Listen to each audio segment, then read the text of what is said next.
کاش کہ ہم سب بچوں کو جو ہے وہ دینی تعلیم دیتے، ہمارے سارے بچے جو ہے وہ حافظ قرآن ہوتے، ہمارے بچے جو ہے وہ دین کے علم کو جاننے والے ہوتے، دین کو سمجھنے والے ہوتے، تو کبھی بھی غلط راہوں پر گامزن نہ ہوتے، ان کو پتہ ہوتا کہ صحیح رستہ کون سا ہے اور غلط رستہ کون سا ہے۔ دیکھیں اسی طرح ایک آدمی تھا، اس کا نام تھا شوکت صاحب۔ تو اس کا نا پہلا بیٹا ہوا، تو بیوی نے یہ کہا، بیوی کہنے لگی کہ بھی اس کو نا حافظ قرآن بنائیں گے۔ تو اس کا شوہر کیا کہتا ہے کہ نہیں، میں تو اس کو جو ہے نا وہ دنیاوی تعلیم دوں گا، اور اس بچے کو جو ہے نا میں وہ بڑا سارا افسر بناؤں گا تاکہ یہ کامیاب انسان بن جائے۔ تو دوسرا بیٹا پھر کچھ عرصے بعد پیدا ہوا، تو بیوی نے پھر وہی بات دہرائی، تو شوہر کا پھر وہی جواب تھا کہ میں تو اس کو بڑا افسر بناؤں گا، اور اس کو حافظ بنایا تو یہ کیا کما لے گا۔ پھر وہی بات کہ اس کو جو ہے وہ دنیاوی تعلیم دلوائی گئی۔ اب چوتھا بیٹا جب تیسرا بھی پیدا ہوا تو اس نے اپنی بیوی کا کہا نہیں مانا۔ جب چوتھا بیٹا پیدا ہوا تو بیوی کہنے لگی کہ اب ایک بچہ تو ہے نا وہ میری مرضی کے مطابق جو ہے نا اس کو زندگی گزار رہے، تو کم از کم جو ہے نا اس کو تو حافظ بنا دو، یہ حافظ بنے گا۔ تو اس نے آخر اپنی بیوی کی بات مان ہی لی، چوتھا بیٹا جو ہے نا وہ اس نے مدرسے میں اس کو داخل کروا دیا۔ تو ایک دن نا وہ شوکت صاحب جو ہیں وہ بیٹھے ہوئے تھے، فخری انداز میں اپنی بیوی سے کہنے لگا، جتنی میرے تینوں بیٹوں کی تنخواہ ہے نا، تمہارے بیٹے کی جو میرے بیٹے یہ جو 3 بیٹے ان کے 1 ہفتے کی، اور تمہارے بیٹے کی جو حافظ ہے اس کے پورے مہینے کی اتنی تنخواہ بنتی ہے۔ تو ماں جو ہے وہ اس کی بچوں کی تو وہ کہنے لگی کہ ایسا کرتے ہیں میاں صاحب، ہم نا اپنے بچوں کا امتحان لیتے ہیں، تو دیکھنا کہ کون کامیاب، آپ کہہ رہے ہیں نا وہ کامیاب ہے، دیکھیے گا کہ کون کامیاب ہے۔ تو شوکت صاحب نے کہا ٹھیک ہے۔ تو بیوی نے کیا کیا، دوسرے دن شام کو نا گھر آنے سے، جب بچوں نے آنا تھا ان کے ٹائم سے کچھ دیر پہلے، اپنے چہرے کو نا ناخن مار مار کے لہو لہان کر لیا، اور دوپٹہ پھاڑ کر سر کے بال بکیر کر نا وہ بیٹھ گئی، اور بچوں کا جو باپ تھا یعنی اس عورت کا شوہر وہ چھپ کے بیٹھ گیا۔ تو پہلے بڑا بیٹا گھر آیا، ماں کو جڑی ہوئی حالت میں دیکھ کر پوچھا کہ ماں تجھے کیا ہوا ہے؟ تو کہا تیرے نا، ماں نے بھی آگے سے اپنے شوہر کو 2-3 گالیاں نکالی اور کہا کہ اس نے جو ہے نا وہ مجھے مارا ہے۔ تو بیٹا کیا کہنے لگا، بیٹا کہتا برا بھلا کہا اس کو، برا بھلا کہا اور کہا کہ اس کو ایسے نہیں کرنا چاہیے، تو اس نے بہت غلط کیا ہے۔ تو اس جو ہے نا اس کو بہرحال بددمائی دیتا ہوا نا وہ نکل گیا۔ اب دوسرا بیٹا جب آیا تو ماں اسی حالت میں بیٹھی ہوئی تھی اور باپ چھپا ہوا تھا۔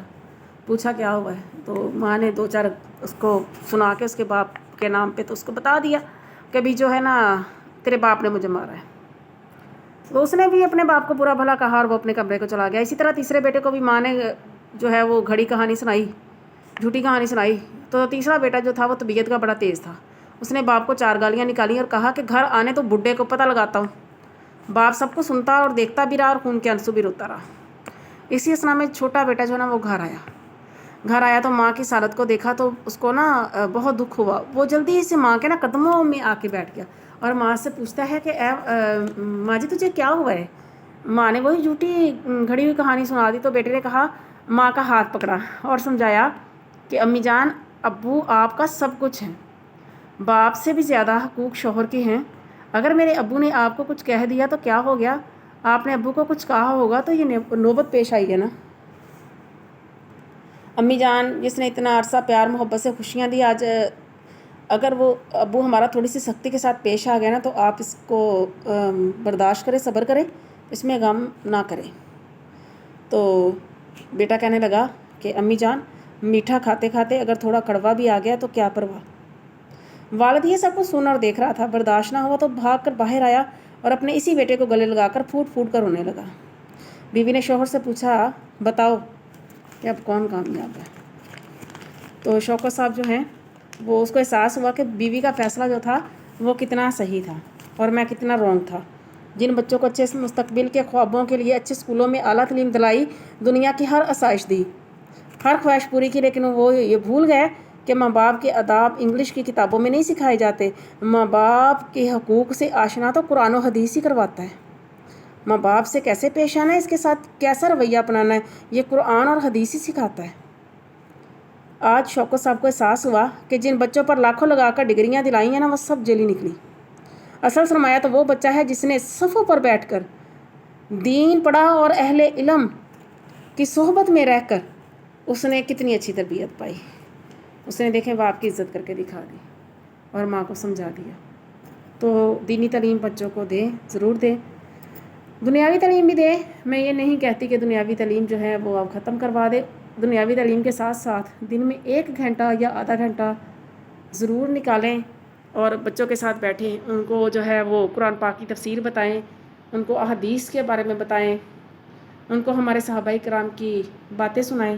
انشاءاللہ تعالی ہمارے بچے جو ہیں وہ دین کی راہ پر گامزن ہو جائیں گے۔ اگر ہم نے کوشش کی تو انشاءاللہ ہمارے بچے بھی سیدھی راہ پر ہوں، ہم بھی سیدھی راہ پر ہوں گے۔ اللہ تعالی ہم سب کو وہ رستہ دکھائے جو جنت کی طرف جانے والا۔ آمین ثم آمین۔